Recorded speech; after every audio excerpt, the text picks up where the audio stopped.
شروع کرتا ہوں اللہ کے پاک نام سے جو بڑا مہربان اور نہایت رحم کرنے والا ہے۔ السلام علیکم دوستو، میں ہوں عامر خان اور آپ دیکھ رہے ہیں عامر ہسٹری ٹی وی۔ وہ کون سا درخت ہے جو مسلمان کے مشابہ ہے؟ صحیح بخاری شریف میں حضرت عبداللہ بن عمر رضی اللہ تعالی عنہ سے منقول ہے کہ ہم حضرت محمد صلی اللہ علیہ وسلم کے پاس بیٹھے ہوئے تھے تو حضرت محمد صلی اللہ علیہ وسلم نے ارشاد فرمایا، مجھے بتلاؤ کہ وہ کون سا درخت ہے جو مسلمان کے مشابہ ہے۔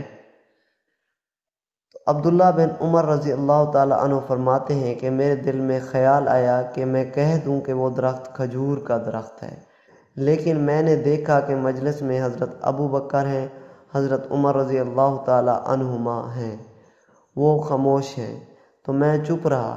حضور صلی اللہ علیہ وسلم نے ارشاد فرمایا کہ وہ درخت کھجور کا درخت ہے۔